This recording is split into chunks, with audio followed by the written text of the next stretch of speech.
யோகம்னு சொன்னா என்ன, ராஜயோகம்னா என்னதுன்னு கேட்டீங்கன்னா என்ன வித்தியாசம் அப்படின்னா, ராஜயோகம்னா 8 அங்கங்கள் இருக்கு.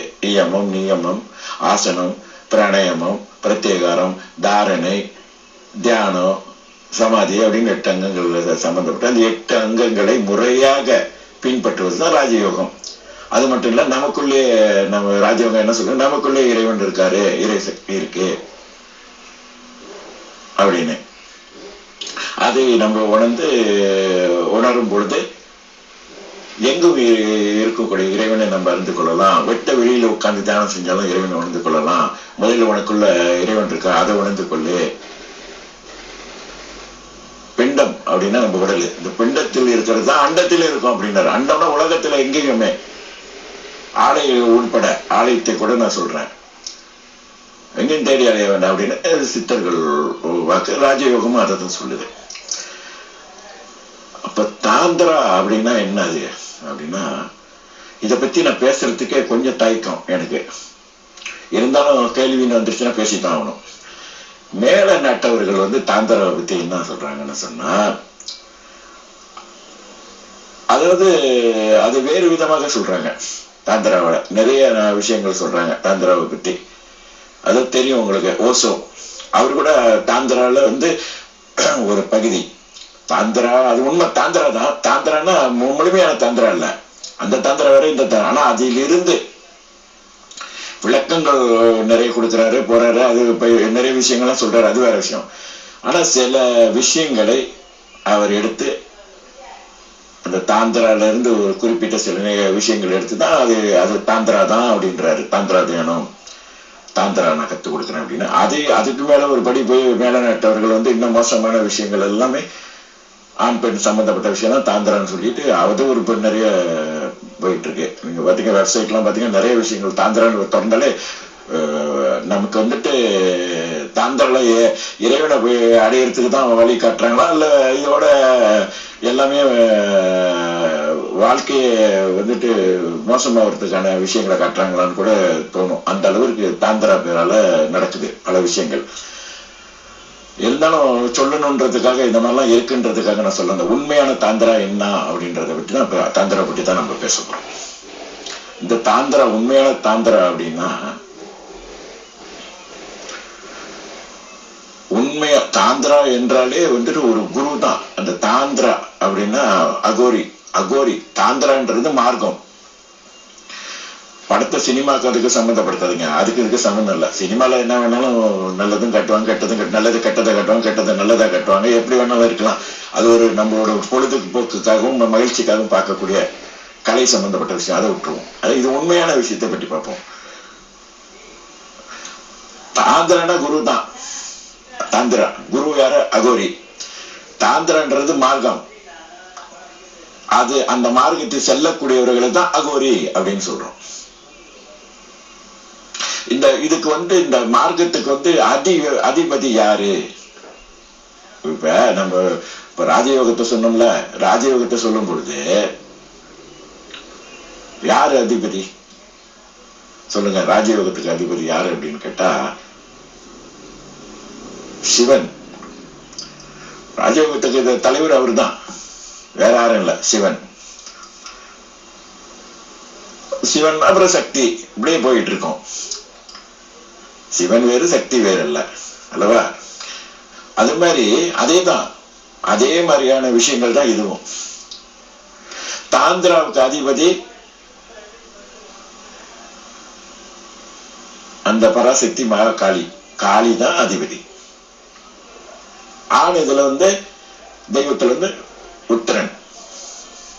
அவங்கதான் அந்த தாந்திராவுக்கு. தாந்திரான்னு சொன்னா அவர்களை வணங்காமல், அவர்களை சம்பந்தப்படுத்தாமல் தாந்திரா செய்ய முடியாது. என்னுடைய குருநாதர்ல 3 பேர்ல ஒருத்தர் தாந்திரிகவாதி. அவர் இல்லற வாழ்க்கையில இருந்து இல்லற துறவரம் பெற்றுட்டாரு. அவரு குடும்பத்துல இருந்திருக்காரு, பிள்ளைகள்லாம் இருந்து இப்ப துறவரம் பெற்று பல வருடங்கள் ஆயிடுச்சு. ஏறக்குறைய இப்ப 72 வயது ஆகுது. அவர் தாந்திரா நிலையம், யோகமும் தாந்திராவும் ரெண்டும் கலந்த நிலையில யோகமும் பயின்று இருக்காரு, தாந்திராவும் தாந்திரிக நிலையம் அவர்கிட்ட இருக்கு. அவர்கள் மூலமா நான் சில தாந்திரிக அனுபவங்கள்லாம் பெற்றிருக்கேன், தாந்திரிக பயிற்சி. ஆக தாந்திரான்றதை பத்தி நம்ம பார்ப்போம். தாந்திரான்னா அதுக்கு தேவை என்ன, தாந்திராக்கு என்ன தேவை, என்னதான் அது எல்லாம் என்னென்னமோ சொல்றாங்களே அப்படின்னு. உங்களுக்கே தெரியும் தாந்திரா என்னன்னு சொன்னா எடுத்தோன்னு அதுதான் சொல்றாங்க. என்னது தாந்திராவில் மாமிசம் என்னதான் சாப்பிடணும், மாமிசம் தான் சாப்பிடணும் இல்ல, என்னென்னமெல்லாம் செய்யறாங்க அப்படின்லாம் கேள்வி கேட்கறாங்க. இதெல்லாம் தாந்திரான்றது உங்களோட பகுத்தறிவுக்கும் அதற்கும் அப்பாற்பட்ட விஷயம். உங்கள் பகுத்தறிவை கொண்டு இப்ப ராஜயோகனா நம்ம சிந்திச்சு பார்க்கறோம், யோகனா நமக்கு தெளிவா தெரியுது, இதுதான் மார்க்கம், இதுதான் வழிமுறை, இதைதான் சொல்லியிருக்காருங்க, இதுதான் சித்தர்கள் சொல்றாங்க அப்படின்லாம் நமக்கு தெளிவா தெரிஞ்சுக்கலாம். ஆனா தாந்திரிகம் அப்படி கிடையாது. தாந்திரிகம் என்பது நம்ம பகுத்தறிவுக்கு அப்பாற்பட்ட ஒரு விஷயம். அதுக்காக அதுல உண்மை இல்லை அப்படின்னு கிடையாது, அதுலயும் உண்மை இருக்கு. தாந்திரிகம் என்பது முரட்டுத்தனமாக மனதை பக்குவப்படுத்துவது. முரட்டுத்தனமாக மனதை பக்குவப்படுத்தி நான் விரும்பிய சக்திகளை பெறுவது, சித்திகளை பெறுவது. அதுல ரெண்டு விஷயம் இருக்கு. தாந்திராவில் இரண்டு வகையாக பிரிக்கலாம். ஒன்று, தாந்திராவில் சென்று தீய சக்திகளை பெறுவது. அது மாதிரி தீய சக்திகள் பெறுவது என்று சொல்லும் பொழுது துஷ்ட தேவதைகளை வசியம் செய்து அதன் மூலமாக சக்திகள் பெற்று சுகபோகமா வாழ்றது. அவர்கள் அவர்கள் என்ன வேணாலும் என்ன வகையிலுமே அவர்கள் எதற்கும் எந்த பாவ காரியங்களுக்கும் அவர்கள் செய்ய தயாரா இருப்பார்கள்.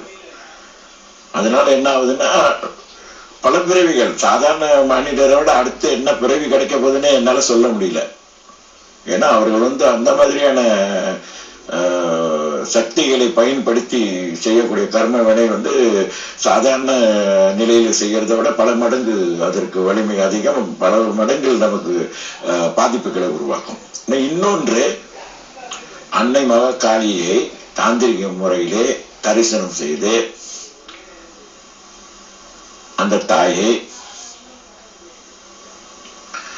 நாம் அவள் மூலமாகவே முக்தி பெற முயற்சிப்பது நேர்மையான வழி. தாந்திரிகத்திலே அது ஒரு பகுதி. ஆக இந்த தாந்திராவை பற்றி நிறைய விஷயங்கள் எனக்கு அனுபவங்கள் இருக்கிறது. எனக்கு குருநாதர் வாயிலாக நிறைய விஷயங்கள் எனக்கு அதை பற்றி நான் பேசியிருக்கேன், கலந்து உரையாடி இருக்கின்றேன். நேரடியாக தாந்திரா மூலியமா சில அனுபவ பயிற்சிகள் அவர் மூலியமா எனக்கு தாந்திரா மூலியமா அன்னையை வணங்கக்கூடிய, அன்னையை தரிசிக்கக்கூடிய விஷயங்கள் எல்லாம் எனக்கு கற்றுக் கொடுத்திருக்கிறாரு. ஆனா அந்த இடத்துல நான் அதை நேரடியாக பகிர்ந்து கொள்ள முடியாது, நேரடியாக என்னோட அனுபவத்தை பகிர்ந்து கொள்ள முடியாது. ஏன்னா அது ஏன்னு கேட்டீங்கன்னா நேரடியா பகிர்ந்து கொள்ள முடியாது. அந்த மாதிரியான சில தெய்வ ரகசியங்கள் இருக்கு அதுல, அந்த மாதிரி அதெல்லாம் நான் நேராக பகிர்ந்து கொள்ள முடியாது. இருந்தாலும் தாந்திரா எப்படி அதை பயிற்சி பண்றாங்க அப்படின்னு பாத்தீங்கன்னா, ஒன்று தாந்திரா என்பதுன்னு தாந்திரான்னு சொல்லும்போது இப்ப அடுத்து உங்களுக்கு ரொம்ப சந்தோஷமான தாந்திராவை பத்தி சில விளக்கங்களும் சில ஒரு கதைகளும் சொல்ல, நடந்த உண்மையான விஷயங்களை பற்றி நான் சொல்ல போறேன். தாந்திரா என்பது என்னன்னு சொன்னா அச்சரம். ஒரு தகுட்டில் அந்தந்த தேவதைக்கு உள்ள அச்சரங்கள் எழுதப்படும். அதை இயந்திரம் என்று சொல்வார்கள். அது வைத்து முதலில் அதை தயார்படுத்துவார்கள். அது தயார்படுத்தி பல நாட்கள் அதுக்கான நிலையெல்லாம் செய்த பிறகு அதுக்கு பிறகுதான் அந்த அதுப்பு தேவைப்படும் தகடு. அதன் பிறகு தபம், ஜபதபம், மெயினா ஜபதபம் தகடு, அதுக்கான தகடை வைத்துதான் அந்த பூஜை செய்வார்கள். அந்த தகடு என்பது ரொம்ப முக்கியம். அது அந்த அந்த அந்த குருவாக்கப்பட்டவர்கள் தான் அதை உருவாக்கி கொடுப்பார்கள். எல்லாரும் போயிட்டு நானும் தகடு எழுதுறேன்னு ஏதோ ஒரு புத்தகத்துல பார்த்துட்டு யாரோ சொல்றேன்னு அப்படிலாம் போக முடியாது. தாந்திராவை செல்லக்கூடியவர்களுக்கு ஒரே ஒரு எச்சரிக்கை என்ன அப்படின்னா, போன உடனே ஒரே ஒரு வார்த்தை சொல்லக்கூடிய விஷயம் என்னன்னா, தாந்திரிக குருமார்கள், காரணம் தப்பினால் மரணம். தவற கொஞ்சம் பண்ணீங்கன்னா அவ்வளவுதான். என்ன இதுல என்னமோ பயமுறுத்துறாரு அப்படின்னு நினைக்காது. பயமுறுத்துறதுக்கு ஒண்ணு இல்லை. நீங்க என்ன இப்ப தாந்திராவை படிக்க போறீங்க? அப்படியே நீங்களே நினைச்சா கூட தாந்திரா படிக்க முடியாது. தாந்திரா படிக்கிறதுக்கு அந்த அமைப்பு இருக்க வேண்டும், அந்த நிலை இருக்க வேண்டும். அவங்க தான் தாந்திராவை போய் கத்துக்க முடியும். நீங்களே போயிட்டு நான் தாந்திரா கத்துக்கிறேன் அப்படின்னு போனா யாரும் கத்துக் கொடுக்க மாட்டாங்க. அப்படி அவங்க கத்துக்க கொடுக்க தயாரா இருந்தாலும் நீங்கள் நிலை பெற முடியாது. அதுக்குள்ள இடையிலே ஏதாவது ஒன்று ஆகிவிடும். மரணம் கூட ஏற்படலாம், அல்லது உடல் ரீதியாக ஏதாவது பாதிப்புகளை உருவாக்கலாம். அதற்கான உண்மையான நடந்த அனுபவத்தை சொல்ல போறேன் அடுத்து. அதிலே நீங்க தெரிஞ்சுக்கீங்க ஒரு தகுதி இல்லாத ஒரு நிலைகள் என்ன ஆகும் அப்படின்றது. ஆக அந்த இயந்திரம் எழுதி வைத்து ஜபம் செய்ய வேண்டும். அது எங்க செய்யணும்லாம் நான் சொல்ல மாட்டேன். இதெல்லாம் மக்கள் எல்லாம் பார்த்து கொண்டிருக்காங்க. அதனாலதான் சொல்லிட்டு சுருக்கமா சொன்னேன், பகுத்தறிவுக்கு அப்பாற்பட்ட விஷயம்னு சொல்லி. இது எங்க செய்வாங்க, எப்படி செய்வாங்க, எந்த இடத்துல உட்காந்து செய்யறது, கோயில்ல செய்யறதா, வீட்டுல செய்யறதா, அல்ல வெட்ட வெளி, அதெல்லாம் நான் சொல்ல மாட்டேன். அதெல்லாம் சொல்லக்கூடிய விஷயங்கள் இல்லை. எனக்கு தெரியும், இருந்தாலும் அதை சொல்லக்கூடாது. எல்லாருமே தெளிவோட கட்டுக்குவாங்க அப்படின்னு சொல்ல முடியாது. என்ன இப்படிலாம் இருக்குது, இது உண்மைதானா என்னமோ ஏதோன்னு அதை பற்றியான ஆராய்ச்சி, தேவையில்லாத ஒரு ஆராய்ச்சிக்கு ஈடுபட்டு குழம்பி கொண்டு தான் போக வேண்டும். ஆக அந்த ஜபத்தை தகடெல்லாம் வச்சு ஜபம்லாம் அவர்கள் உபதேசம் பண்ணுவார்கள். அதற்கு காலங்கள் இருக்கு.